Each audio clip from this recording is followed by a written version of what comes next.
Hello বিয়াস, আসসালামু আলাইকুম। আমি আরেকটি মজার রেসিপি নিয়ে হাজির হলাম। আজকে আমার রেসিপিটির নাম হচ্ছে রূপচাঁদা শুটকি দিয়ে চিকন ডাটা রান্না। তো প্রথমে আমি এখানে সরিষার তেল দিলাম একটি ডেকচিতে, এরপর সয়াবিন তেল দিচ্ছি। দেখতেই পাচ্ছেন খুবই মজাদার রান্না এটি। খুব ব্যস্ততার মাঝে সময়টা গেল, ইনশাল্লাহ আজকের থেকে সব ঠিক হয়ে যাবে আবার আগের মতন। দেখতে পাচ্ছেন আজকের দিনটাও একটু তাড়া আছে। দেখতে পাচ্ছেন পাশের আরেকটা চুলাতে রান্না চলতেছে।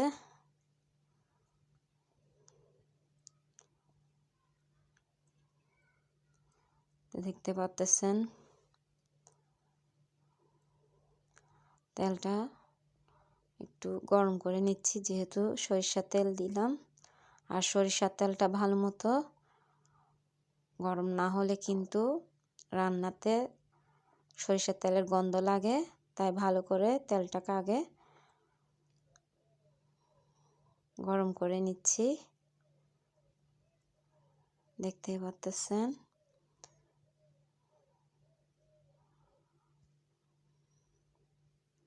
এরই মাঝে আমি রসুন কুচি, পেঁয়াজ কুচিগুলো দিয়ে দিলাম একসাথে। শুটকিগুলো দিয়ে দিলাম।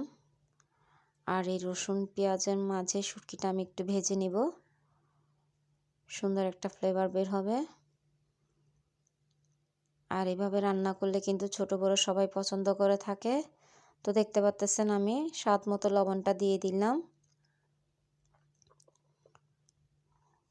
টমেটো কুচি দিলাম। আপনারা অবশ্যই এইভাবে একবার হলে তৈরি করে দেখবেন। তো 1 চা চামচ হলুদের গুঁড়া দিলাম এবং 1 টেবিল চামচ থেকেও কম মরিচের গুঁড়া দিলাম। আর এগুলোকে ভালো করে নেড়েচেড়ে আমি কষিয়ে নিব।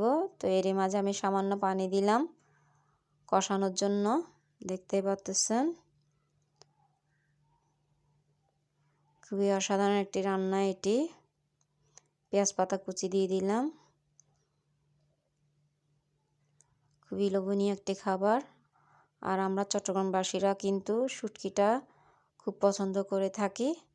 তো দেখতে পাচ্ছেন যেহেতু এগুলো কষানো হয়ে গেল, এখন আমি ডাটাটা দিয়ে দিচ্ছি।